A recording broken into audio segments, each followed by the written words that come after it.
Publiée pour la première fois en 1909, La chanson du mal-aimé est le 3e poème d'Alcool.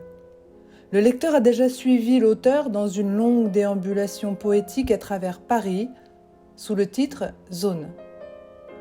À la fin de cette promenade, Apollinaire marche vers Auteuil, où il habite à ce moment, et emprunte pour cela le pont Mirabeau, un pont moderne qui traverse la Seine vers Auteuil.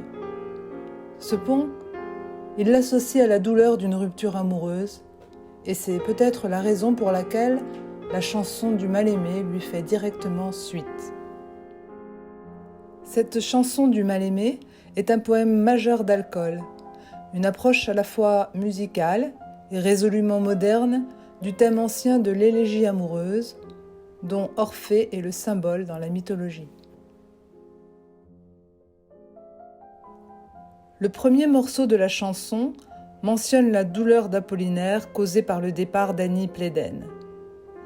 Cette référence à une douleur personnelle apparaît dans l'épigraphe « Et je chantais cette romance en 1903, sans savoir que mon amour a la semblance du beau phénix, s'il meurt un soir, le matin voit sa renaissance. » Un peu plus loin, il est question de « La femme qui s'éloigne, celle que j'ai perdue l'année dernière en Allemagne et que je ne reverrai plus. »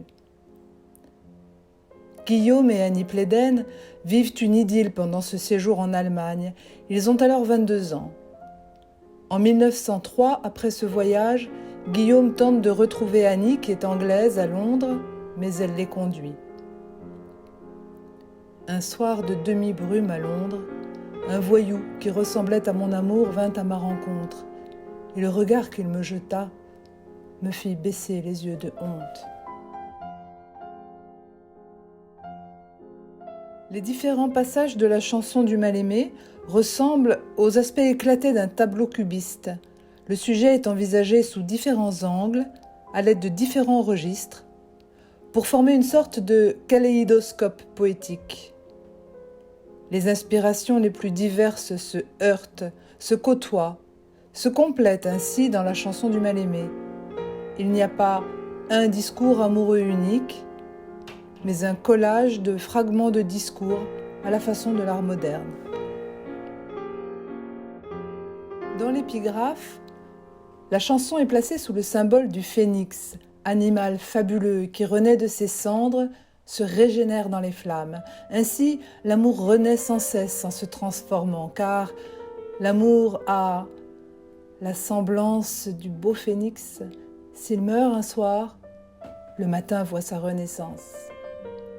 À travers le motif du phénix, toutes les histoires d'amour se fondent et renaissent dans la poésie d'Apollinaire.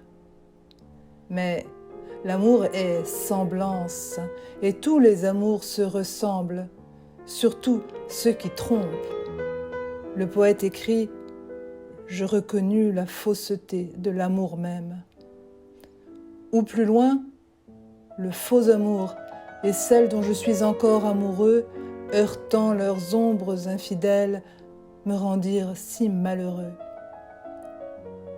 Ou encore, adieu, faux amour confondu avec la femme qui s'éloigne, avec celle que j'ai perdue. Dans la dernière partie de la chanson, on trouve aussi de fausses femmes dans vos lits. Autour du thème de la fausseté, singulier et collectif se mêlent.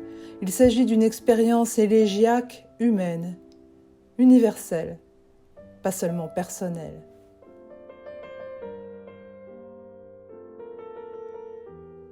Mais dans la poésie d'Apollinaire, les contraires s'appellent.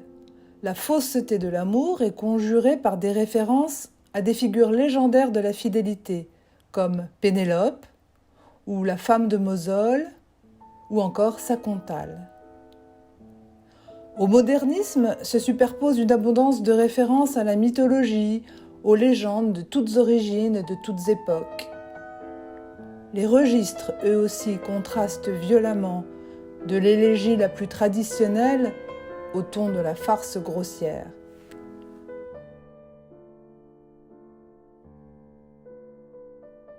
La chanson du mal-aimé est un long texte en italique, interrompu à 3 reprises par des poèmes qui se détachent d'elle grâce à leur titre et leur police de caractères différentes. Cela forme une rhapsodie, et de nombreux liens existent entre ces parties musicales dont les registres diffèrent parfois, pourtant jusqu'à la dissonance.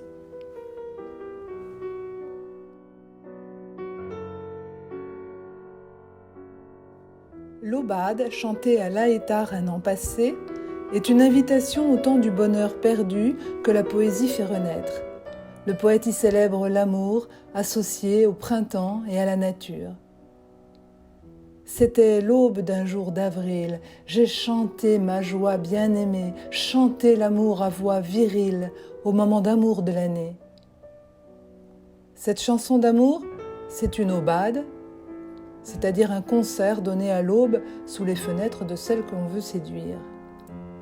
Elle est placée sous le signe des dieux amoureux, Mars et Vénus, qui sont infidèles, Pan, un dieu proche de la nature, mais qui incarne le désir et la jalousie. La présence de ces dieux est un indice de la fausseté de l'amour à la fin de l'évocation heureuse.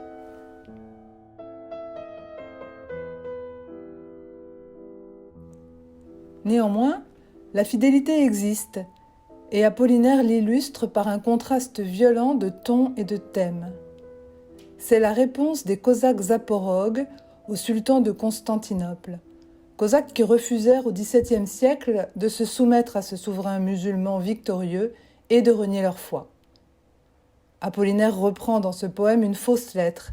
C'est l'occasion d'employer un registre à la fois grossier, comique et succulent. Plus criminel que Barabbas, cornu comme les mauvais anges, quel Belzébuth es-tu là-bas, nourri d'immondices et de fanges? Nous n'irons pas à tes sabbats. Poisson pourri de Salonique, long collier des sommeils affreux, dieux arrachés à coups de pique. Ta mère fit un paix foireux et tu naquis de sa colique. Bourreau de Podolie, amant des plaies, des ulcères, des croûtes, groin de cochon, cul de jument, tes richesses, garde-les toutes pour payer tes médicaments.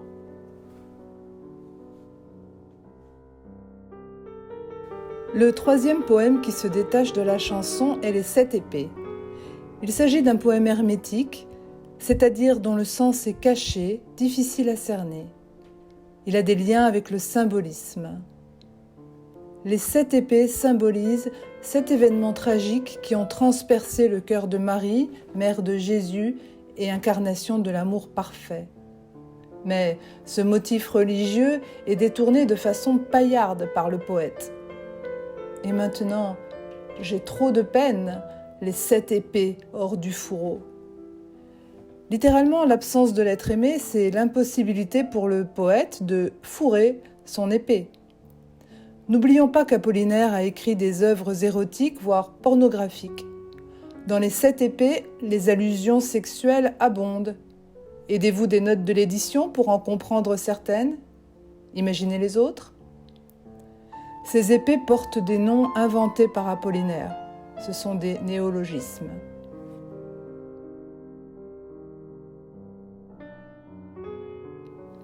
Lyrisme, farce satirique, érotisme secret, tous les registres cohabitent dans l'alambic où Apollinaire distille l'alcool de sa poésie.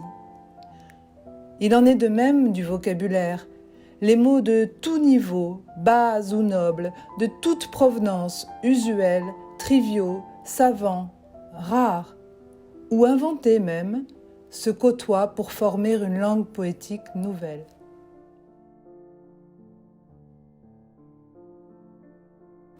Et pourtant, cette langue nouvelle se coule dans un moule traditionnel. La chanson est composée de quintiles, strophes de 5 vers sur 2 rimes, forme qui existe depuis le Moyen-Âge. Les vers sont des octosyllabes, vers pairs de 8 syllabes, employés eux aussi dès le Moyen-Âge. Un de ces quintiles revient à 3 reprises dans la chanson, dont 2 fois en position liminaire.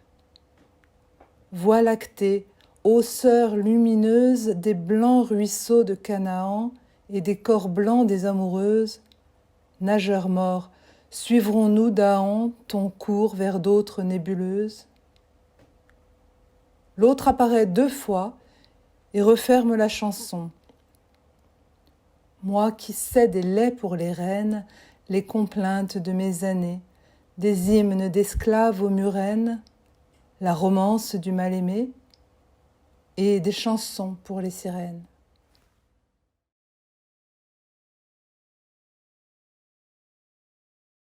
Maintenant, à vos créations, saisissez-vous d'un de ces quintiles en forme de refrain, ou des deux, pourquoi pas, et proposez-en une analyse. Attention, rien de ce qu'on trouve sur Internet. N'utilisez que votre sensibilité poétique. Prêtez attention aux mots, à leur sonorité, leur rime, leur rythme, aux images, aux connotations, au croisement avec d'autres symboles du poème ou du recueil, en bref, à tout ce qui caractérise l'écriture poétique. À vous!